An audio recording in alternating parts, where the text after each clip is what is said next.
3월 한 달 좋은 일이 있기를 바랍니다. 예.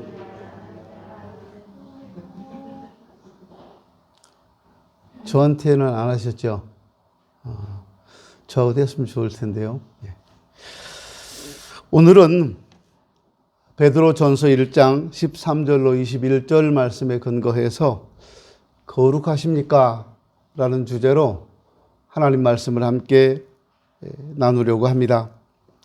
교회 안에는 그냥 교회를 다니는 교인이 있고 예수 믿고 구원받은 신자가 있고 성령받아 거룩한 하나님의 소유가 된 성도가 있다고 고린도전서 1장에서 구분 지어서 이야기를 해주고 있습니다. 저는 우리 서인천 제일교회 모든 성도들이 다 거룩한 성도가 되셨으면 좋겠습니다. 반드시 우리는 성도여야 합니다.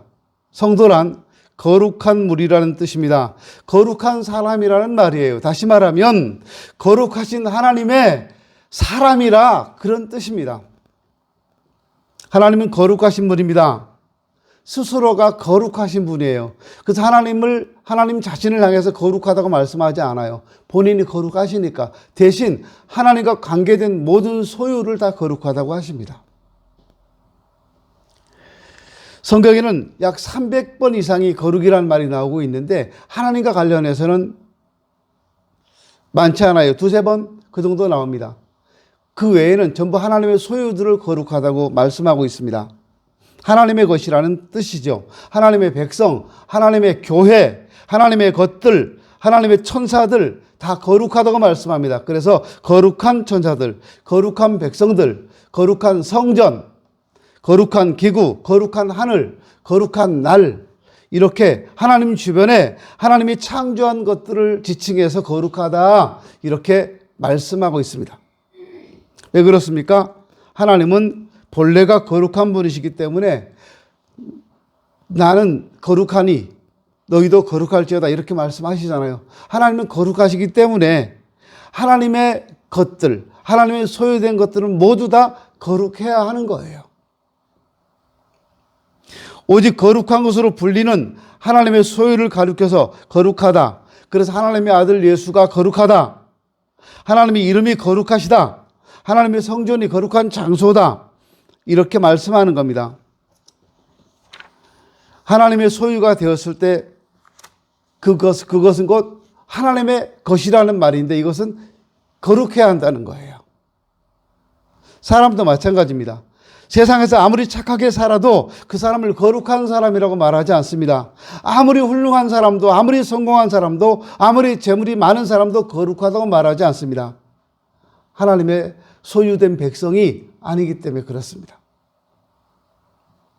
거룩은 오직 하나님의 소유가 되었을 때 거룩하다고 해요. 우리가 하나님의 거룩한 백성이 되었을 때 거룩한 백성이라고 말하는 겁니다. 그래서 시편 100편 3절에서도 하나님은 우리를 지으신 이시요 우리는 그의 것이니 우리가 그의 것이 될 때 이를 거룩하다 이렇게 말하는 거잖아요. 우리가 그의 것이 될 때 하나님 우리를 지으신 분이시고요. 소유가 문제입니다. 누구의 것이냐는 거예요. 소유가 하나님이시고 하나님이 나를 주관하고 계시고 그러면 거룩한 거 맞습니다. 우리는 주일을 성일이라고 해요. 거룩한 날이라는 뜻이죠. 우리가 물질을 많이 사용하고 있습니다. 그런데 그 물질들이 다 거룩하다고 말하지는 않습니다. 일주일 중에 6일은 사람이 사용하고 있지만 성일, 그 주일은 하나님의 날이기 때문에 하나님이 쓰시기 때문에 성일이라고 하고요. 우리가 사용하는 그 많은 물질들 가운데 하나님께서 거룩하다고 말씀하신 건 하나밖에 없어요. 11조입니다. 11조는 내 것이 아니고 내 마음대로 쓰는 것이 아닙니다. 그건 하나님의 것입니다. 그래서 레위기 27장 28절 이하에도 11조는 거룩한 성물이라, 거룩한 물질이라 이렇게 말씀합니다. 우리가 가진 그 모든 물질이 다 거룩한 게 아니에요.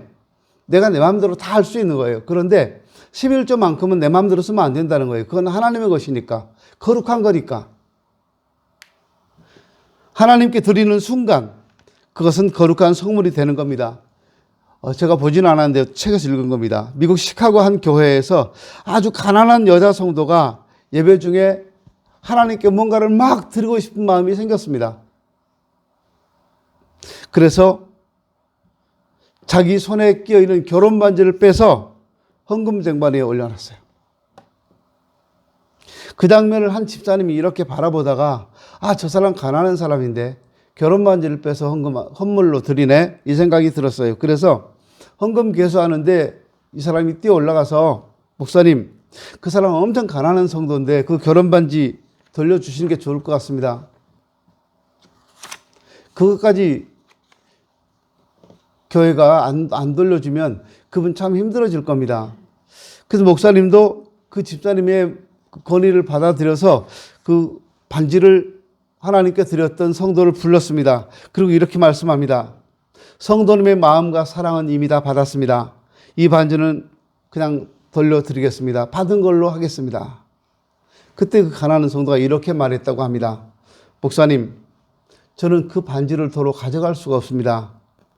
저는 그거를 교회에 드린 것이 아니고 하나님께 드린 겁니다. 그 얘기를 듣고 목사님이 깜짝 놀라서 온몸에 전율을 느껴서 회개했다고 합니다. 그리고 교회 안에도 엄청난 회개의 바람이 불었다고 합니다. 여러분이 드린 것은 교회에 드린 것이 아니고 하나님께 드린 겁니다. 이 한마디, 이 결혼 반지 하나가 그 교회 안에 회개 운동을 가져왔다는 거예요. 그렇습니다. 우리가 드리는 것은 하나님께 드리는 것이고 하나님께 드리는 순간 그것은 내 것이 아닙니다. 세상 것과 다른 거예요. 거룩한 성물이라는 사실이에요. 그게 누구 손에 있느냐는 겁니다. 어떤 교회에서는 한 분이 오셔서 헌금을 2억을 하셨답니다. 그리고 기다렸어요, 이분이요. 1년을 기다렸습니다. 근데 목사님이 자기 장로 안 시켜주거든요. 그래서 1년 뒤에 그분이 목사님께 와서 내가 1년 전에 드렸던 헌금 2억 돌려주십시오. 그 목사님이 이거 왜 돌려줍니까? 난 그거 장로 시켜달라고 드린 건데, 헌금한 건데, 장로 안 시켜줬으니까 돈 돌려달라고. 근데 그 목사님은 돌려줬대요. 저 같으면 안 돌려줬을 거예요. 뭐라 그래요? 하나님께 달라고 그러세요. 여러분, 하나님께 달라고 하십시오. 그거 목사한테 준 거 아니잖아요. 왜 나한테 와서, 목사한테 와서 달라고 그래, 그 돈을. 그 돈은 목사가 받은 게 아니고 교회가 받아서 재정부로 들어갔다가 재정부에서 다 갈아서 썼겠죠, 나눠서. 필요한 부분에 다 지출됐을 겁니다, 이미. 근데 그걸 왜 달라고 그래요? 여러분, 드리는 순간 하나님의 것입니다. 천사가 왜 거룩합니까? 천사들은 하나님이 만드셔서 하나님의 소유로 삼으시고 하나님을 찬송케 하시고 하나님이 그들을 지배하시기 때문에 그렇습니다. 그래서 하나님의 천사들을 거룩한 천사라고 말하는 겁니다. 그러나 마귀는 하나님을 찬양하는 거룩한 천사였지만 교만해서 그 마음이 하나님을 떠나는 순간 하나님께 버림받았고 그때부터 거룩한 천사가 아니라 더러운 존재가 되었습니다. 그래서 마귀를 바알세불이라고 부릅니다. 바알세불이라는 말은 똥막대기라는 뜻이에요. 똥집 주인이라는 뜻입니다. 혹 여러분 보셨는지 모르겠는데 옛날에는요 화장실에서 변을 이렇게 큰 통에다가 퍼가지고 가서 밭에다가 이렇게 밭 한쪽을 파고 거기다가 다 버렸어요. 그거 보신 분 아시는 분? 강원도 가면요 밭 한쪽에 이렇게 웅덩이를 깊이 상당히 많이 팠어요. 크기가 하여튼 엄청 커요. 우리 이쪽 끝에 이 정도 될 것 같은데 무지 커요. 거기를 집에 있는 화장실에 있는 모든 똥을 다 거기다가 갖다 버려요, 밭에다가. 그럼 밭은 거기가 이렇게 쌓여 있죠. 근데 거기서 퍼서 다른 곳으로 이렇게 거름을 주는 거예요. 근데 그거 뭉치지 말라고 큰 막대기 가지고 이렇게 휘 저어요. 그 퍼내갈 때 그걸 똥막대기라고 해요. 바알세불이 바로 그 똥막대기라는 뜻이에요. 그 똥성에 빠져보셨어요? 전 군대에서 빠져봤어요. 와, 정말 더러웠어. 눈이 많이 왔는데요. 눈이 많이 왔는데 다 덮여 있잖아요, 눈이니까. 근데 밖에 나갔다가 들어오다가 지름길로 오느라고 산길로 막 이렇게 밭 있는데 막 가로질러서 뛰어 들어오는데 푹 들어가요. 여기까지 빠졌어요.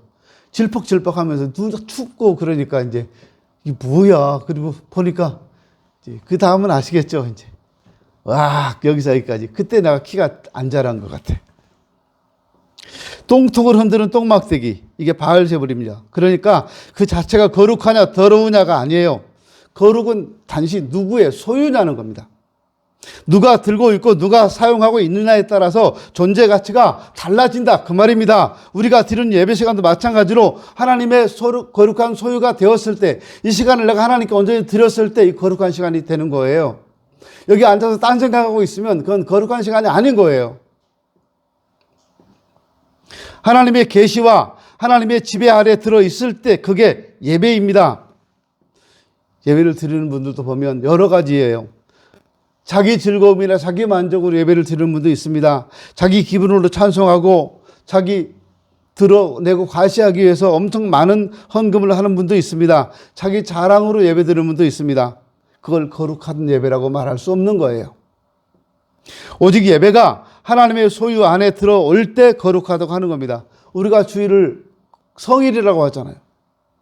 주일 예배를 마치고 하나님을 생각하고 주일을 온전히 하나님과 함께 하는 것이, 그것이 주일인 거예요. 예배 끝나자마자 놀러 다니고 여기저기 막 낚시 다니고 일부 예배 나와서 예배 드리고 하루 종일 딴짓하고 그러면 그 성일이 아니죠.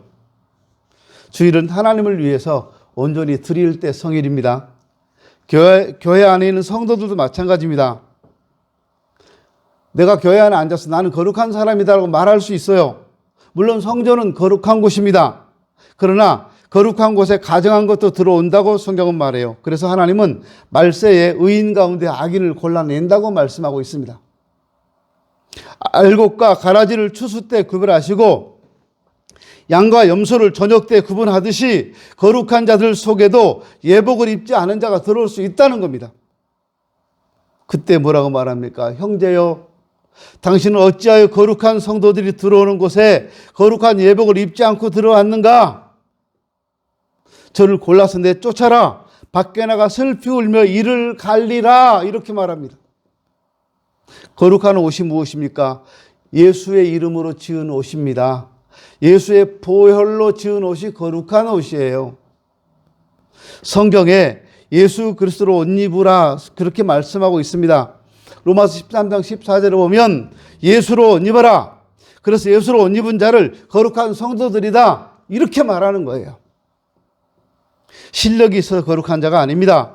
행실이 깨끗해서 거룩한 자가 아닙니다. 말을 차분히 한다고 거룩한 자가 아닙니다. 말 진짜 예쁘게 하는 분들이 있어요. 그렇다고 거룩한 거 아니에요. 거룩한 자의 이름으로 지은 옷을 입어야 거룩한 겁니다. 어떤 사람이 마음에 회개하고 개심을 했다고 합시다. 과거를 정리하고 나쁜 버릇을 고쳤다고 합시다. 술 먹던 사람 술 끊고 담배 끊고 부도덕하게 살던 사람이 자기 생활을 청산했다고 합니다. 그걸 거룩한 사람이라고 말하지 않아요. 행실이 아닙니다. 생활이 아닙니다. 그 사람의 삶이 변화되었다고 거룩한 것이 아니라 그 거룩한 분의 소유가 되었냐는 거예요. 내가 하나님의 것이 되었느냐는 거예요. 예를 들면 우리 교회 안에 우리 아들 또래 청년들이 많이 있어요. 언제 봤는지 얼굴도 가물가물거리는 성탄이, 그리고 항상 든든한 우리 희재, 그리고 선교, 얘네들 다 동창생들이에요. 그리고 우리 수지, 다 복순이 뭐 말할 것도 없고 목사님이 자녀처럼 생각하는 아이들이에요. 소영이도 말할 것도 없고, 소영이도 보면 똑같아요, 마음이. 복순이, 소영이 이렇게. 그런데 자녀처럼 생각한다고 자녀가 아니잖아요. 내 호적에 올라 있어야지 진짜 자녀잖아요. 내 호적에 2명 아들이 있었는데 하나는 파갔어요, 자기가. 그래서 이제 아들이 아니에요. 지가 파나갔어요, 호적에서. 하나만 남아있어요. 그래서 나는 아들이 2이에요. 하나는 호적에 있다가 파나간 아들. 하나는 여전히 내 슬하에 있는 아들, 머물고 있는 아들. 누가 더 사랑스러울까요? 머물고 있는 아들이 훨씬 사랑스러워요. 왜요? 같이 있으니까, 머무니까. 나간 놈은요? 나간 거예요. 나간 거예요. 근데 우리가 하나님의 자녀라고 하는 게 그런 거예요. 내가 하나님의 소유인가 아닌가? 내가 하나님의 소유면 우리는 하나님의 자녀가 맞습니다. 아, 뒤에 은석이도 있었네. 가래에서 머리가 허해가지고 잘 안 보였어. 어떤 어린인가 해서. 은석이 요즘 조금씩 안 이뻐.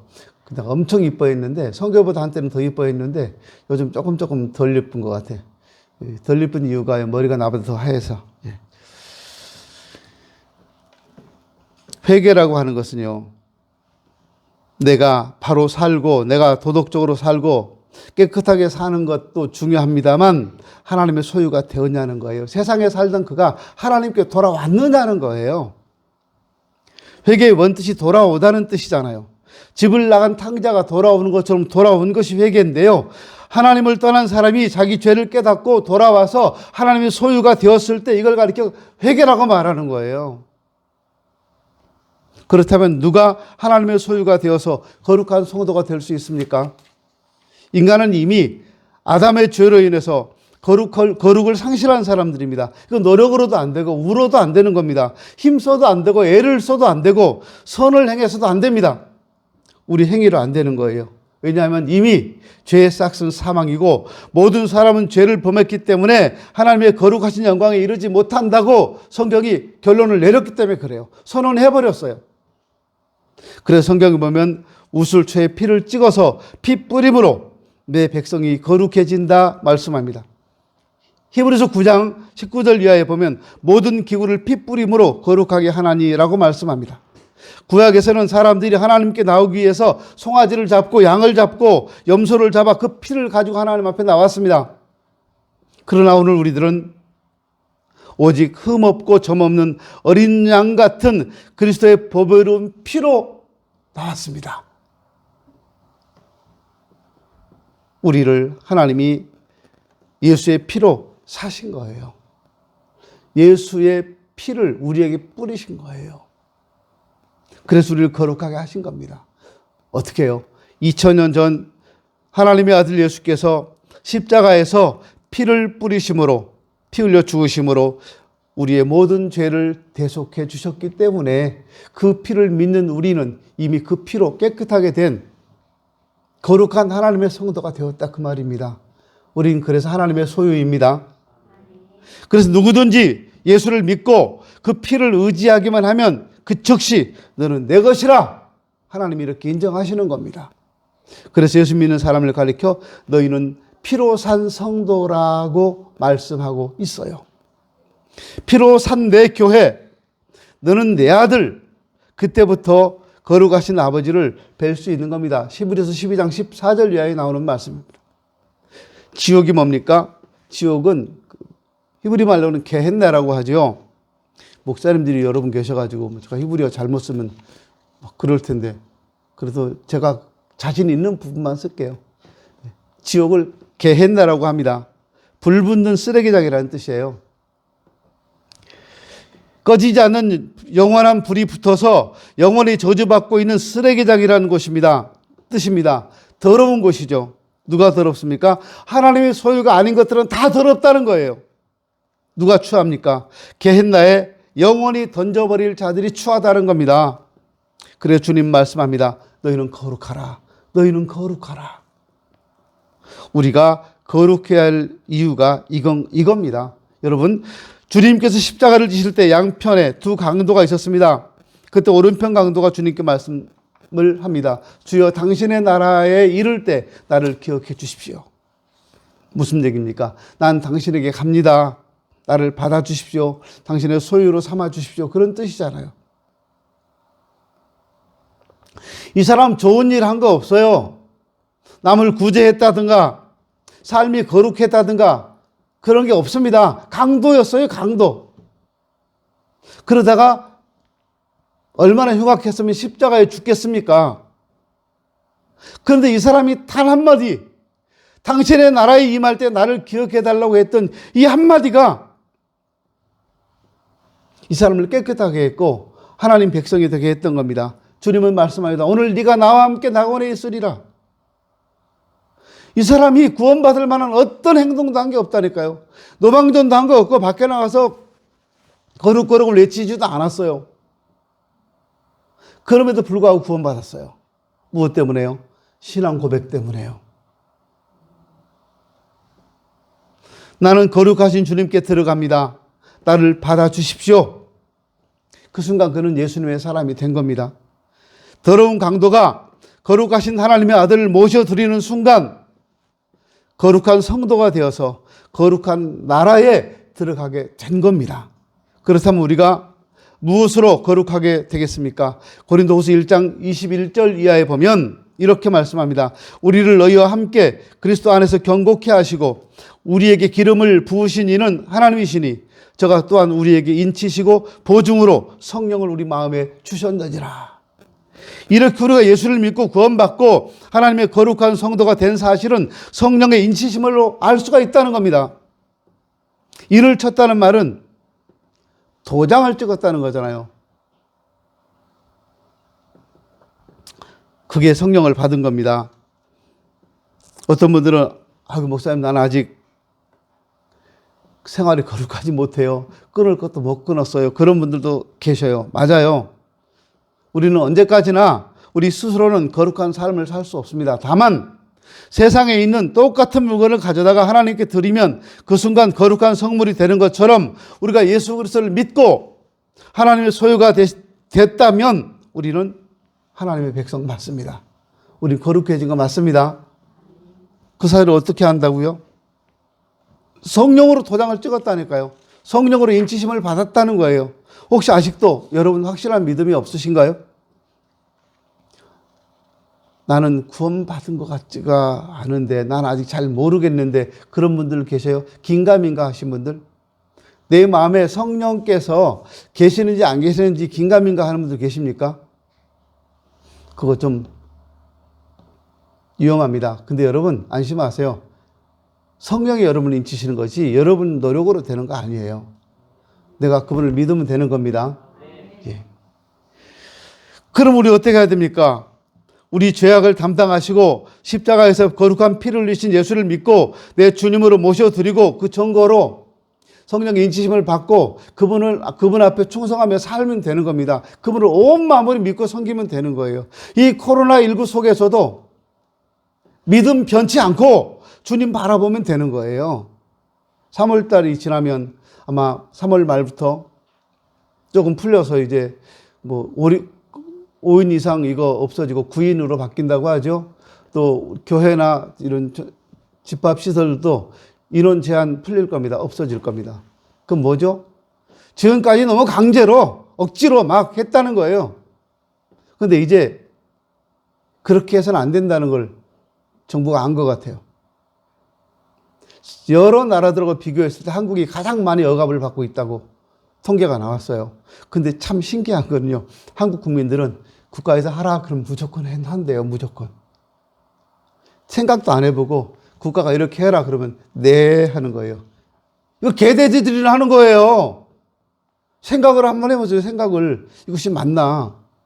국가가 이러니까 무조건 따라가고 하지 마시고요. 하라고 하니까 시책에 맞춰서 행동을 해야 되겠지만 한번 생각해 보자는 거지. 그게 옳은가? 아닌 건 아닌 것이라고 말도 할 수 있어야 되겠고요. 미국의 최대 부자였던 록펠러라고 하는 사람은 어렸을 때 돈을 많이 벌겠다는 결심을 했답니다. 그래서 아주 독하게 살았습니다. 그에게 이웃이라는 개념은 전혀 없었답니다. 주변에서 엄청 악덕업자라고 했대요, 이 사람을. 근데 개의치 않았습니다. 난 돈만 벌면 되니까. 그렇게 피도 눈물도 없이 산 결과 그는 33살에 백만장자가 되었고 43살에 세계에서 가장 큰 회사 소유자가 되었고 53세는 이 지구상에서 유일한 억만장자가 되었답니다. 33세, 43세, 53세, 10년 단위로 계속해서.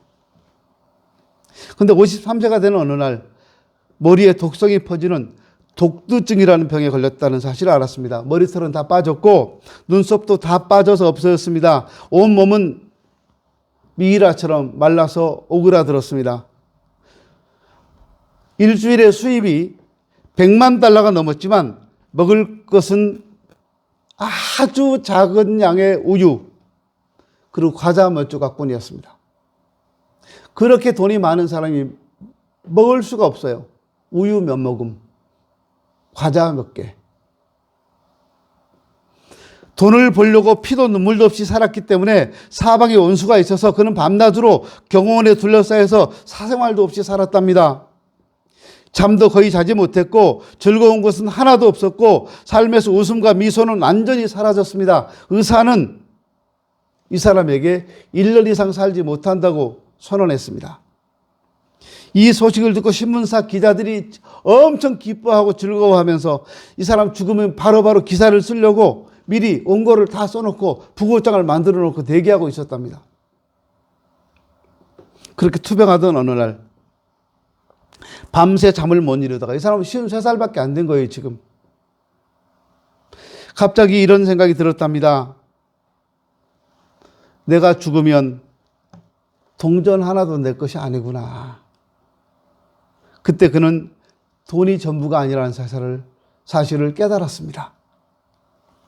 그 돈들이 내 것이 아니라는 걸 알았어요. 그 순간 그는 완전히 새 사람이 됐습니다. 그렇다. 내 것이 아니다. 오히려 내가 돈에 매여서 돈의 사람으로 살았구나 하는 사실을 알게 된 겁니다. 그때부터 그는 자신의 물질을 하나님을 위해 사용했고요. 가난한 사람들을 돕고 교회와 자선단체와 학술단체 기부하기 시작했습니다. 그래서 록펠러는 신기하게도 그때부터 잠을 자게 되었고 음식도 잘 먹게 됐답니다. 그리고 녹두증을 극복하고 53세, 자, 1년 있으면 1년 내로 죽는다고 했던 사람이 98세까지 살았어요. 그것도 하나님의 사람으로 살았다고 합니다. 여러분, 행복이 뭘까요? 이 세상에서 가장 천한 내가 이 세상에서 가장 위대한 분의 것으로 산다는 것, 세상에서 가장 천한 나의 것이 세상에서 가장 위대하신 하나님의 것으로 쓰임받는다는 것, 이것이 행복한 거 아닐까요? 나 같은 사람이 하나님께 쓰임받는 게 행복하지 않아요? 우리 집에 가면 가끔 재미난 일이 있어요. 자, 선교하고 저하고 있으면 누가 어깨를 주물러 달라고 하는 것이 맞을까요?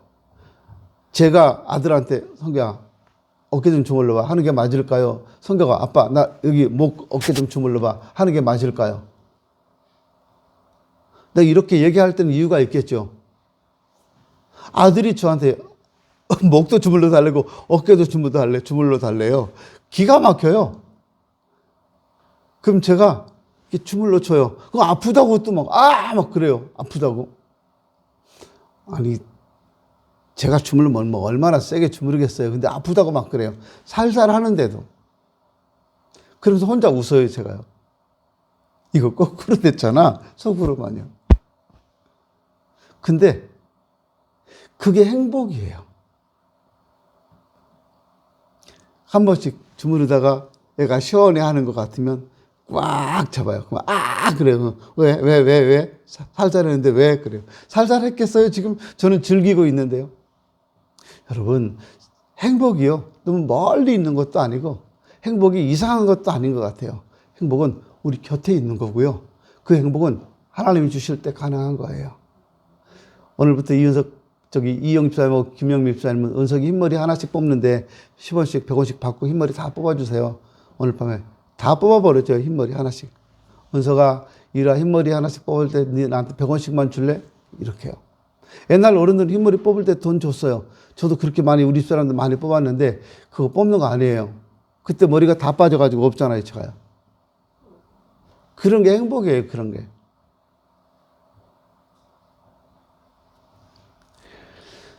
천안에서 호두과자를 만들어서 큰 돈을 벌었던 어떤 권사님이 계신답니다. 이분은 그 교회를 자기 돈으로 7개나 세웠답니다. 그래서 그분은 이런 얘기를 하고 다닌다 그래요. 나는 다윗 왕보다 행복합니다.